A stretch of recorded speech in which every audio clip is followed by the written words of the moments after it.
This is where my training comes in. So I'm super excited and fired up to share this with you guys. But the 6 core principles of network marketing. So just real briefly, all about network marketing right here. If you can learn these 6 things, you're on to a great start in your network marketing professional journey. Network marketing is all about relationships. It's all about becoming a leader. Now, sometimes that freaks people out because they're like, wait a minute, I just want to refer some friends and make some money. I don't know about being a leader. But the people that are making serious waves in the industry and in our company, they've developed themselves as leaders and have taken on a bigger leadership role. So that is a goal in this industry for sure. Third, you want to build a list. Now, this may seem like we've heard this time and time again, but really the money is in the list, and we're going to actually talk about that more in depth on the next few slides. Next, of course, you want to increase your value. The more value you give out to people, the more income that you can make. You want to expose the business daily. If you're not exposing the business to anybody on a daily basis, you're going to have a hard time growing your network marketing business. So we're going to talk a little bit about that. And lastly, you want to be a problem solver. The person that solves the most problems for people is the person that wins the biggest in this industry. The 4 C's: clarity, conviction, commitment, and consistency. So clarity, you want to decide what you want to accomplish and who you want to become. This is important because a lot of us, when we're confronted with, hey, what are your goals and your dreams?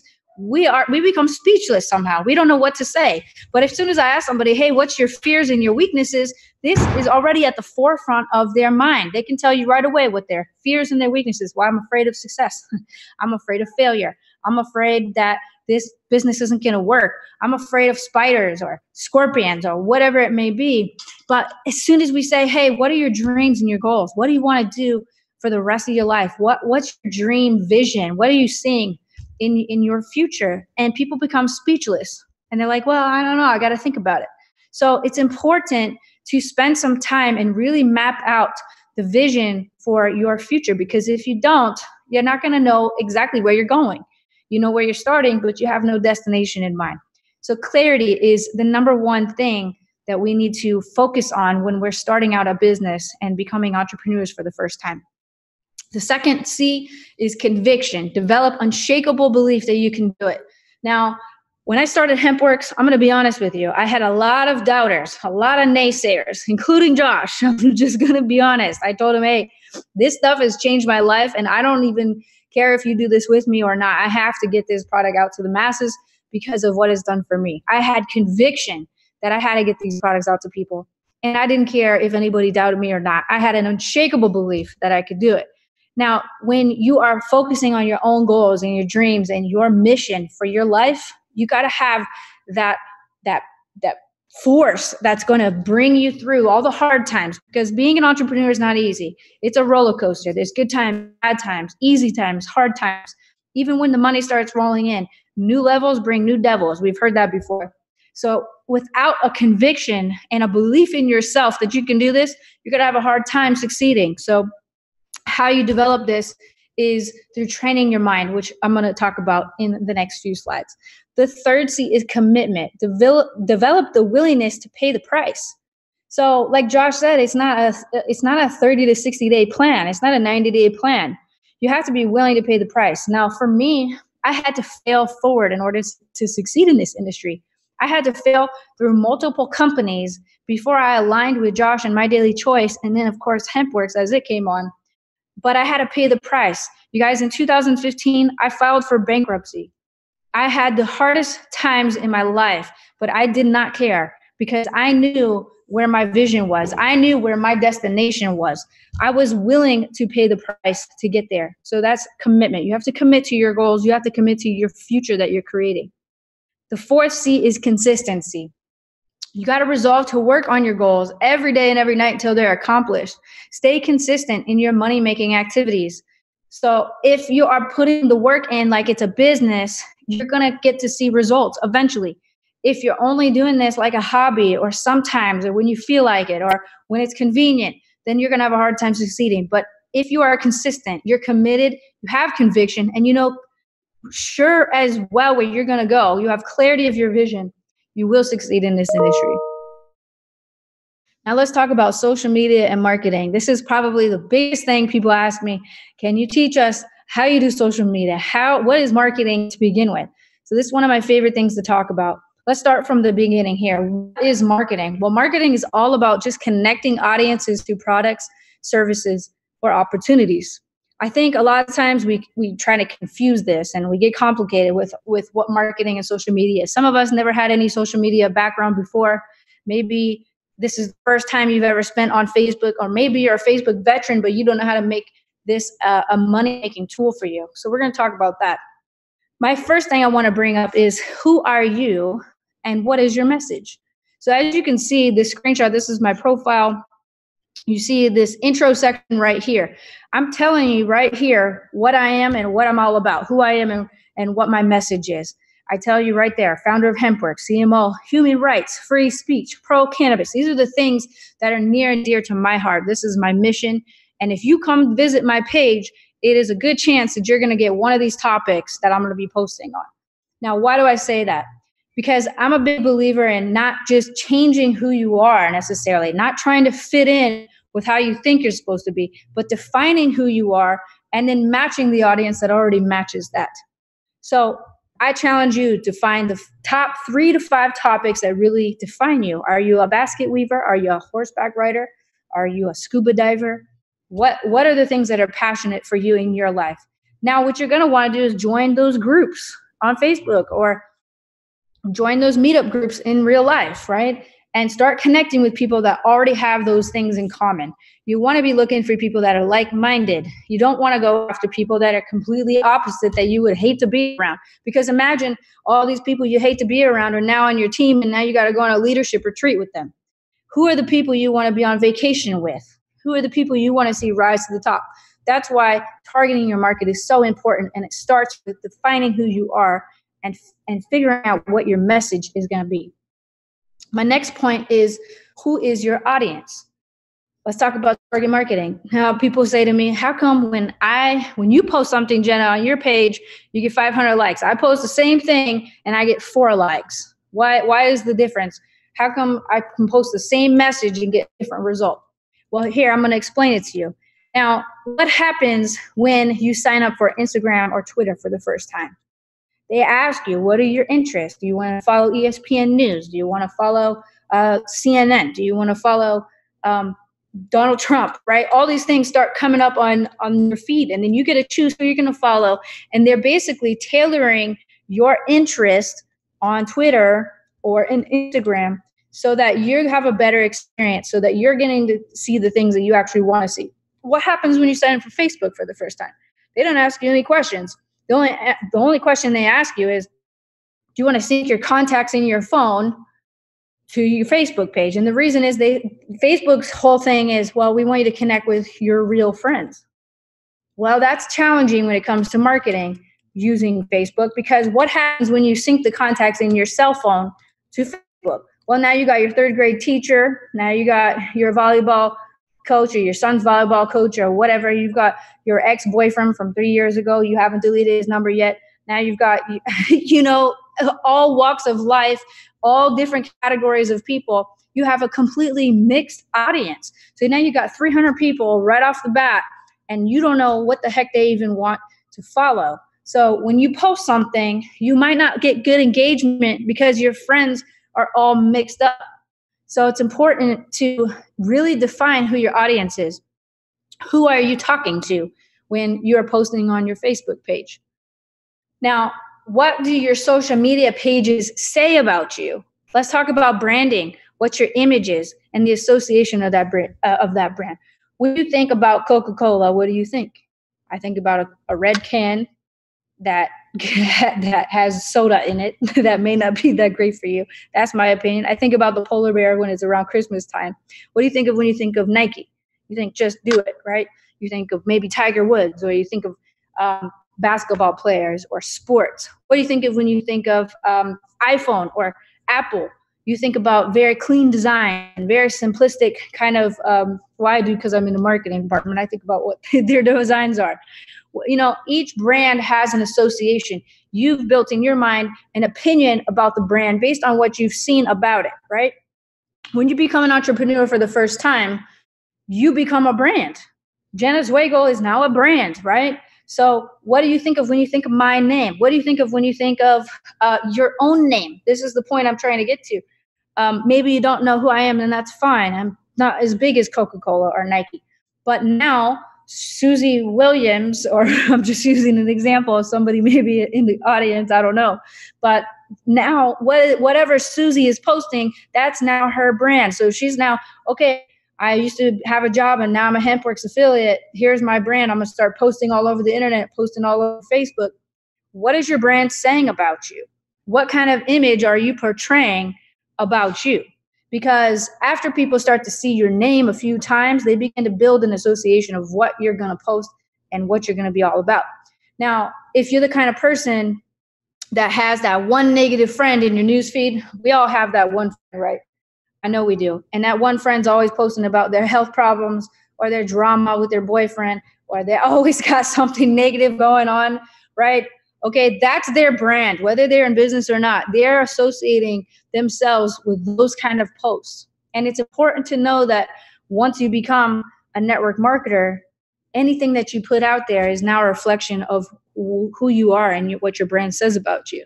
Now, some of you are like, no, I don't have that negative friend. Well, maybe you're the friend that's the negative one on Facebook. And it's important to not be that negative friend if you're trying to make money in this business, because you want to be the positive one, the passionate one, the one that's excited about life, because that's going to attract more people to you than the alternative. Lastly, are you giving what you expect to get? So it's not so much what you're posting, it's what you're giving in the comments and in the messages, and what kind of content are you sharing? The law of reciprocity. Okay, this is attraction marketing. Now, I read an article a while ago that said it takes a stranger 21 times to see your name before they start remembering your posts. When I was getting started on Facebook in 2014, I had no friends at all because I deleted my page because I realized I just had only friends and family from my past on there. I deleted my page, started a new one. And when I first started getting started, I would post something and I would get 2 likes, right? So I decided that I was going to spend most of my time trying to connect to other people in comments. So I would follow industry leaders that were either trainers or top network marketers, and I would follow them and I would connect with their audience because I figured their audience would be very similar to the audience I was trying to build. So you guys can figure out what those leaders are for you and who you want to follow. But I started following people like that, and I connected with their people in the comments. And I did this thing where I always used a meme or a photo or a sticker or something in the comments because I wanted I wanted my name to stand out of the list of comments that were on there. And that eventually built up my page to the point where now I've got over 16,000 followers a few years later. Now, what is the quality of your post? Now, you don't want to be a HempWorks spamaholic, okay? We've seen this before. And in fact, Facebook starts to censor you a little bit if you only post on your business every single time. I post about HempWorks regularly, but not every single post, because people will tune you out like the banner ad if you're 100% business posting. If every single post is business, people are going to start tuning it out. You want to divide these up by business, personal, your personal life. Yes, we want to know about your personal life. Maybe not to the extent of I got in a car accident and my life sucks and whatever you want to negative. I don't mean like that. Share the good things about your life, the things you're excited about, okay? You want to post your passion. This is what gets you fired up every single day. Maybe now you started a brand new business in My Daily Choice and you're ready to share it with the world. Okay, show us how it's changing your life on a personal level. Be transparent. You know, people can connect with people who are vulnerable. We don't connect with people that are all sales and hypey. And lastly, your pain. And I'm not talking about the pain of, your hernia or your gingivitis or whatever kind of issues you're having in your life. I don't want to know about that pain. I want to know where you came from. I want to know your rags to riches story. People connect to stories. Tell your story in a way that other people can relate to. This is where I started and this is where I'm heading, or this is where I started and this is where I am now. So the quality of your posts do matter when it comes to network marketing and social media. The next topic is your list. Okay, I said your money's in the list, right? Well, your list needs dialysis. You need new blood in there every week, and you need to get rid of the old blood every week. So if you are not on top of your list, if you're not visiting your friends list, okay, on a weekly basis, and disconnecting from people that are no longer relevant to you and reconnecting with people that are relevant to either your life or your business, then you're not actually growing your list. And if your page is set to just friends only, then you're basically just preaching to the same 200 or 300 people or however many friends you have every single time you post. You want to set your page to public so that when you post, it's not just your friends seeing your post, but your friends' friends are seeing your post. And it allows your page to go more viral and reach a wider audience. If you were to sell your list, this is a great exercise in target marketing to get you to think differently about your list. But if you were to sell your list, what would it be worth and to who? Now, this is important because if you've got a mixed audience, you're not going to be able to sell your list. Now, if you have an audience of all surfers, right? 100% surfers, then you can sell your list to a surfboard shop owner that maybe want to buy that so that they can market to those people and they're going to have relevant content coming through their feed. How much would it be worth? Well, let's see, how many people do you have on that list? If you got 100,000 names on that list and you launch a surfboard product tomorrow, well, that list is going to be worth a lot to that owner who buys it, right? What's it worth to you? Money's in the list, right? So if you've got all cannabis, CBD, network marketers as friends, that's a really great place to be because you're in the cannabis industry now. Or if you're selling sprays, then you're looking for people that are in health and wellness or maybe serious about their health, right?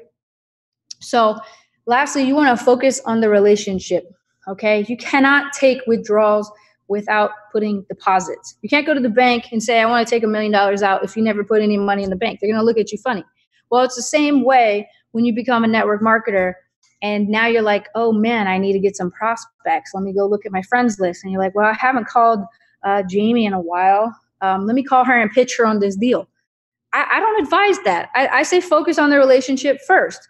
Ask her to go to coffee with you first. Find out what's happening in her life. Reconnect that relationship. Make it a genuine relationship. And then when the time comes where they say, hey, but what are you up to? Because if, law of reciprocity says that if you ask somebody how they are, they're going to ask you how you are. You ask them what they're doing for a living now. They're going to ask you what you're doing for a living now, and so on.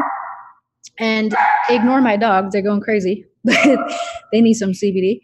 But you cannot take withdrawals. You cannot ask that person to sign up in your business if you haven't put deposits in that relationship first. Becoming fearless. Now, if you guys have attended a roadshow event, you will see this video that we play live of Will Smith, and he's talking about skydiving. So I'm not going to play that just to keep things short here, but if you want to Google it after this webinar, you can just search Will Smith skydiving video and you get the point. But the whole point of this video is basically he's talking about how anxious and fearful he was leading up to the time where he literally jumped out of a plane. Okay, he was freaking out the night before. He couldn't eat, couldn't sleep. All his friends are pumped and ready to go, but he's like, nah, I'm not that excited about this. This is actually terrifying. And then he gets on the plane and it's time for him to jump out of the plane. He counts to 3, right? 1, 2, he gets pushed out of the plane on 2, he said, because on number 3, when they get to 3, people just freeze up and they don't jump. So they push him out on 2. And he said he's flying through the air now, literally flying, right? And in the midst of all of that, where he should be at the most maximum fear, he has the most peace in his life. And he's feeling like fearless. He's completely fearless, flying through the air. He's like, wow, like I conquered it. I did it. This is amazing. I get to see all these things that are happening on the way down. And of course he remembers to use his parachute and all that. But my point is, fear is pointless. The best stuff in life is on the other side of fear. He was saying how he wasted his day the day before. He wasted his breakfast the day before. He wasted his sleep the night before because he was so afraid. And some of us are afraid to do this business opportunity because we have a fear of success. And this is a real thing that people actually go through. And a fear of success is nothing more than a feeling of unworthiness. And unworthiness is learned, but so is self-confidence. Nobody is born feeling unworthy. You learn that. You learn that from people. You learn that from your family, your friends, from your teachers, your doctors. You learn that from the people that are around you in your circle of influence. We learn that money doesn't grow on trees. We learn, yeah, right, you're not going to be like that when you grow up. You better get a regular job. We learned that business is too hard to even attempt, so you best just get a job. We learned that go to school, get good grades, and pass all your tests and do all your homework and sit in that chair for 8 hours, get your college degree, and then get a job and waste the rest of your life trying to save up money so that someday you can retire and live your retirement, which is those small part of your life where you get some freedom. That's a fear of success. That's, for me, that was a fear of my success. You guys, I went through this myself. I was a single mom. I was afraid that I wasn't going to be able to put food on the table. I was afraid that I wasn't going to be able to provide any presents for my children at Christmas time. I was afraid that my credit cards were going to max out every time I swiped them at the store, just buying regular stuff to stay alive. I had a fear of failure. And I also had a fear of success. And when I finally came to that realization in my life, I realized I was wasting so much time on this illusion, because all fear is an illusion. And I was wasting so much time just contemplating what could go wrong instead of what could go right. Now, I challenge you to let go of that fear, because at the end of the day, fear is nothing more than an illusion of your past. It's just a perception of some past experiences. And if you have the commitment within yourself to change that mindset, you can absolutely change that mindset. You can become more self-confident. You can become a big believer in your success. You can become a believer for yourself and in your life, and set the example, not for yourself alone, but for your children, your children's children, and you can break that cycle. So I challenge you to break the pattern of being broke. And broke is a mindset more than it is a reality. Most people weren't taught to succeed. It wasn't in their awareness. You see these families, these dynasties, and they have money, right? And then their family below them has money. Their children have money, and it carries on generation after generation. And why is that? Probably, I suspect that their conversations at dinner were different than the ones you and I had growing up. Because I grew up in a house that was realistic, right? I'm just being realistic. Well, that was a pattern. That was something that my parents learned from their parents, and so on and so on. And I had to decide to break that cycle so that I could do something different for my family. And that's exactly what I did. And that's what I challenge you guys to do as well. Too many of us are not living our dreams because we're living our fears. You cannot have a positive and a negative thought at the same time. Andre Popa said that on stage at our last HempWorks event, and that really made a lot of sense to me. You can't have a positive and a negative thought at the same time. If you're having a negative thought, then you are pushing out the positivity in your life. If you're having a positive thought, you're pushing the negativity out of your life. Les Brown, too many of us are not living our dreams because we're living our fears, right? Your words are your magic spells. The universe has no bias. It doesn't care if it's delivering something great or if it's delivering something horrible. It's all because of the center of your attraction, the law of vibration. You know you're vibrating high when things are positive. You're happy, you're excited, you're passionate, you're fired up every single day when you wake up because you get to build this business, and you know you're going to retire your family someday, and you're going to make a big difference in a lot of people's lives. When you're feeling like a high vibration, you know that the things in your vision and your mindset, your dreams are already on the way. If you're vibrating low, you're going to feel bad. If you're going to feel negative, you're going to focus on your physical ailments every day. You're going to have excuses for everything. You know, I'm going to get to it someday when things get easier, or maybe after I retire, or after I finish this, and you're full of excuses. So your words is the magic behind what you're attracting. And if you treat it like that, you're going to notice a big shift in your life, because what you're speaking is what you're attracting. So I challenge you to be aware of the thoughts that are not only in your head, but the words that are coming out of your mouth. What you give, you get. This is the law of karma. This was a hard one for me. I didn't realize how selfish I was of a person before I learned to personally develop myself. I didn't realize how much I was focusing on myself and how I was going to provide and how I was going to change my life and so on. I didn't realize that until I started taking the focus off of me and I started putting it on other people. I got to the point where I didn't even care if I made a dime or not. I was happy regardless.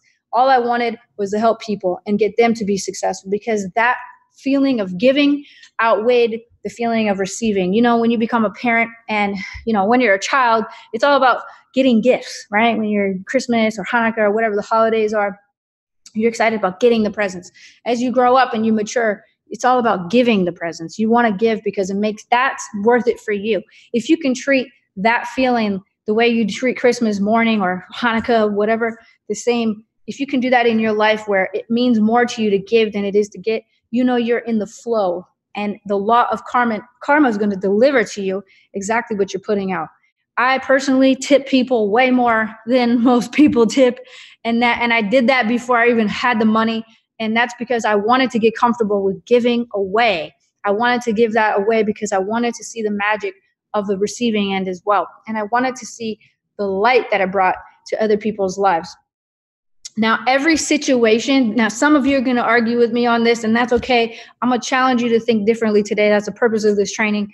Every situation is a positive situation if viewed as an opportunity for growth and self-mastery. Now, some of you are like, well, no, getting in a car accident wasn't a positive situation, or my boyfriend breaking up with me was not a positive situation, or losing my house was not a positive situation. But maybe if you view that as an opportunity for growth and self-mastery, maybe if you look at it as a lesson, as something you need to learn so that you can graduate to the next level of your life, when you start treating things like that, then magic starts to happen in your life. You've heard the phrase, is the glass half empty or is it half full? And that's because there's two ways to look at every single situation. And it doesn't matter how severe the situation is. You have the opportunity to look at it through your scope and your perception. You have a choice. You get to choose how you're going to look at that situation. And every opportunity that comes to you, every situation that comes to you is a purpose in your life so that you can use that for self-mastery. I stopped using the negative things in my life as an excuse, and I used them as a fuel to fuel my fire. I used them as an opportunity to grow myself, because I knew if I could master this thing that's happening in my life, I could get to the next level. And if I could get to the next level, I could coach somebody else on where they're at because I just been through it myself. Lastly, what you put in your mind, you manifest in reality. This is a commitment to personal development. Some of us put Netflix on repeat. We binge watch TV, we watch the news, we watch sports, and we're putting all these things in our mind. And what we're manifesting is a reflection of the things that we're putting in our mind. I challenge you to change the things that you're putting in your mind. I'm not saying swear off Netflix forever. No, I'm not saying that. I'm saying when you wake up in the morning, make it a commitment to develop yourself first. Put the armor on first, because you're going to need it, because this business is going to challenge you. This business is going to put your emotions to the test, because it's not all butterfly and rainbows. And we've heard that, right? But what you put in your mind. So I use this app called ThinkUp, because when I was starting out in my journey, I was not confident as a person. I was very skeptical of my own abilities. So I had to train myself to think differently. I had to put positive information in my brain so that I could put it out there to the rest of the world, so that I could manifest it into reality. So committing to your own personal growth is essential in this business, because as you grow yourself, you're going on a journey, and people are going to begin to witness the changes that you're making in your life, and that's going to attract them to you faster than any Facebook post ever will. So I'm going to end this training with that, and we're going to talk about one last thing before we wrap up this webinar.